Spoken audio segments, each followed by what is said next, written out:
भागीदारी दी है, और सबके सब में भागीदारी के बावजूद भी आज दलित की स्थिति इतनी खराब है कि हम इसकी कल्पना भी नहीं कर सकते। हम बढ़ जाते हैं, हम तो कहेंगे कि जो दलितों में जो सबसे मजबूत जात है उसको तमाम दलितों के लिए कवच बनना होगा। जब आप कवच बनेंगे तो सभी दलितों का एक सूत्र में बांधने का आप काम भी कर सकते हैं। लेकिन अगर जात के संगठन, जात के आधार पर, जिसको बाबा साहब ने कहा था जाति तोड़ो, लेकिन जाति तोड़ने के साथ साथ हम जातियों के बीच में बंधे जा रहे हैं।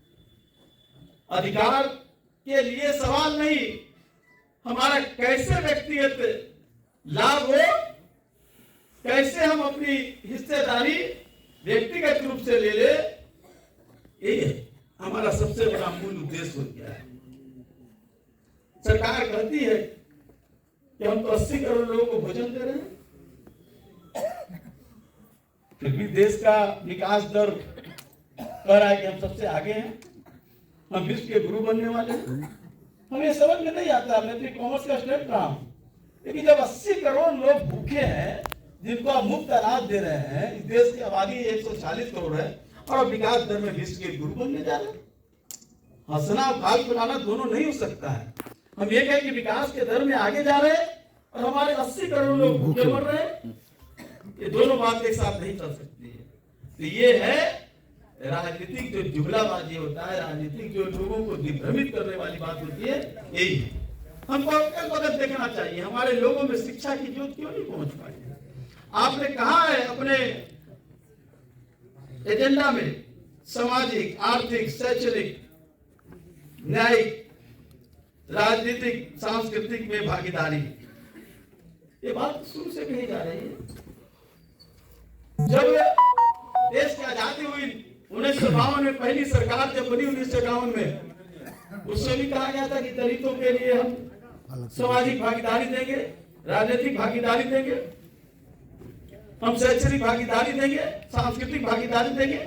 लेकिन फिर इतना के बावजूद भी आज हमको इस एजेंडा क्यों लाना पड़ रहा है? इसलिए लाना पड़ रहा है कि हम अमृत महोत्सव मना रहे हैं, लेकिन समाज में पीछे है। अभी हरकिशोर जी ने उदाहरण दिया,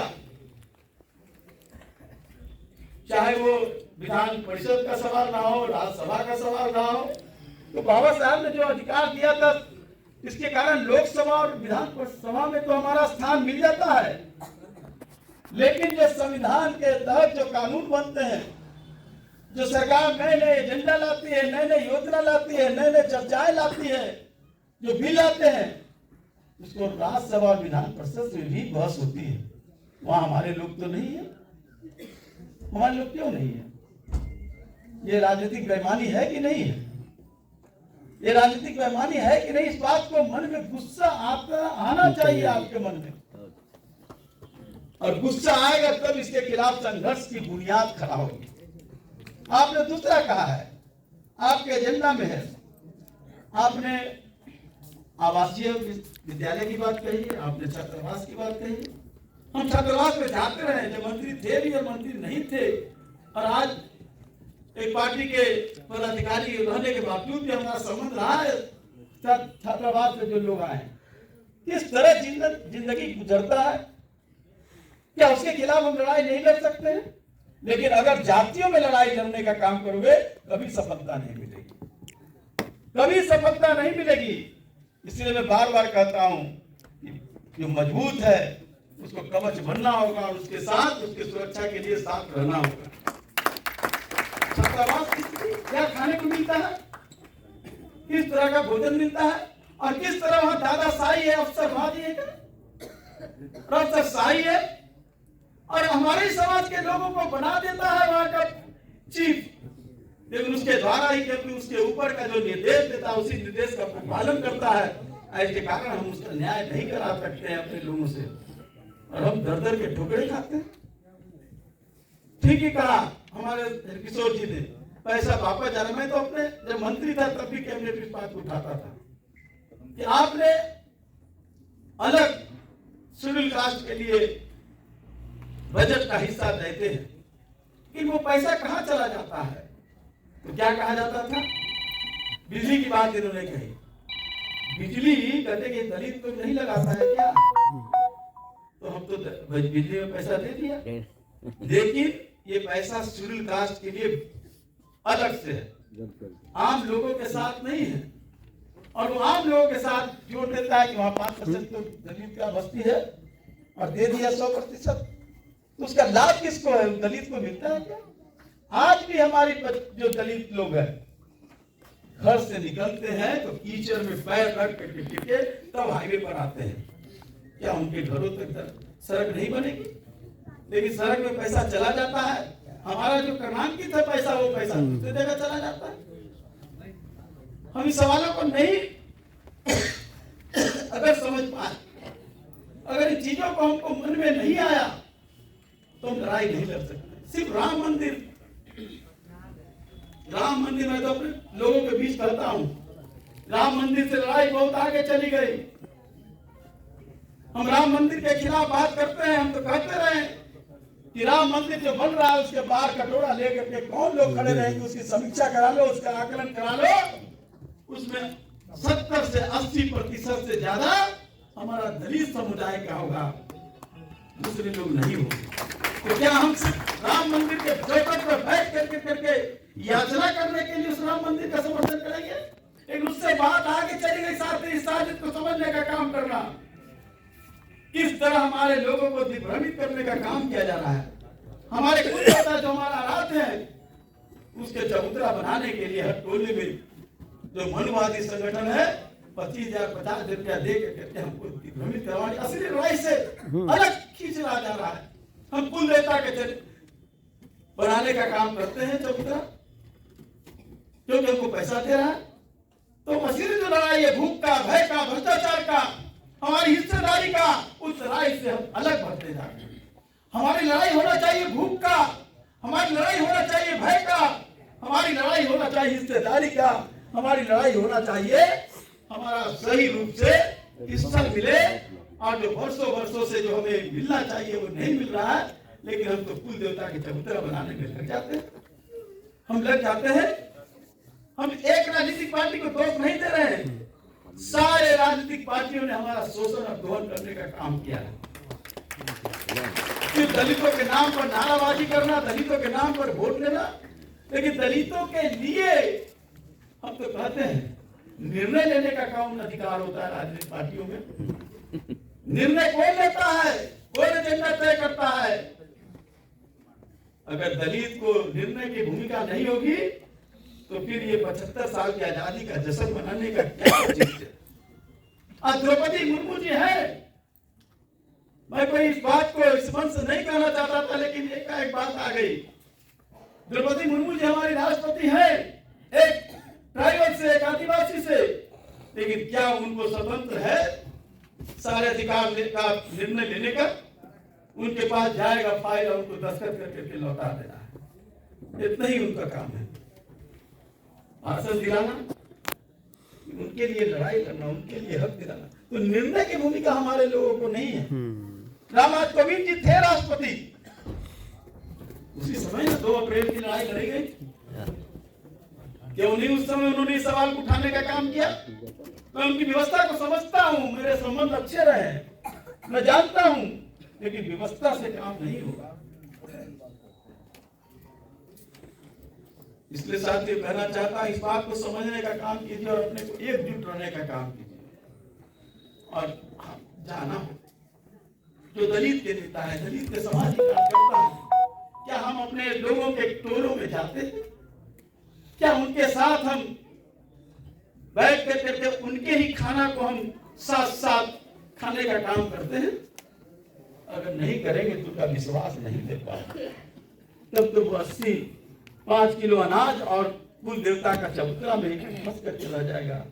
आपको उसका विश्वास हासिल करना है, उनके बीच जाना है और उनको सही चीजों से समझाना। उनको आज आपने कहा कि शेड्यूल कास्ट जो एक्ट है, कई केस होते हैं, इधर तो कुछ कमी आई है केस के निपटारा में, लेकिन जो नीचे स्तर पर थाने से लेकर कोर्ट के बीच में जिस तरह के उलटफेर होते हैं, बलात्कार की घटना हो, हमारे दलित, हमारे ही परिवार के, हमारी बेटी, हमारी बहन के साथ अपमान होता है, अत्याचार होता है, बलात्कार होता है, और हम एक जम ढोने का काम नहीं करते हैं। हम देखते हैं तो फलाना जात की महिला है, मेरा कोई है क्या? आपको मानना होगा कि पूरा दलित एक परिवार है, और यही परिवार के साथ अगर किसी तरह की घटना घटती है तो एक एक लोग जो चाहे वो दलित जाति में कोई जाति का हो, दलित वर्ग का किसी जात का हो, वो हमारी बेटी है, वो हमारा बहन है, वो हमारी माता है, ये भावना आपको करना होगा। तभी जाकर के इस एजेंडा के लिए आपको रणनीति तय करना होगा और रणनीति की लड़ाई लड़ना होगा। इसके साथ ही बड़े ही अदब के साथ, बड़े ही प्रेम के साथ आपको कहना चाहता हूँ, बहुत हो गया, बहुत हो गया। हम अपने सवालों के से ज्यादा हम सिर्फ यशोगान गाने का काम करते रहे, हम लोगों के नारेबाजी करने का काम करते रहे, लेकिन हमारे लोगों को अधिकार नहीं मिला। अधिकार की चर्चा करते रहे, चाहे वो सामाजिक सभा हो, राजनीतिक सभा हो, नए नए लंबे लबाब उनको आश्वासन देने का काम किया जाता है, और हम लोग भी उसको दोहराने का काम करते हैं।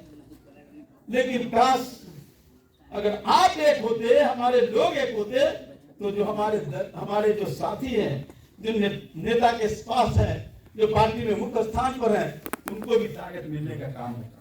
आज मुझे इस बात की चर्चा करने से कोई गुरेज नहीं कर सकता कि पूना पैक्ट का समझौता कहीं न कहीं हमारे साथ अत्याचार हुआ।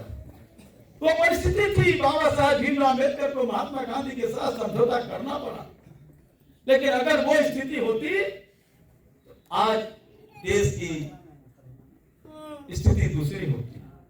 लेकिन हम उस पर कोई टीका टिप्पणी करके और उस पर सिर्फ आए भर करके नहीं रह सकते हैं, क्योंकि कानून तो बन गया, लेकिन अपने लोगों को एक करना होगा, उन बस्तियों में जाना होगा, उनके घरों में जाना होगा, और कहीं भी अगर किस तरह की घटना घटती है, अत्याचार का, अपमान का, बलात्कार का, उसके खिलाफ एक होना होगा।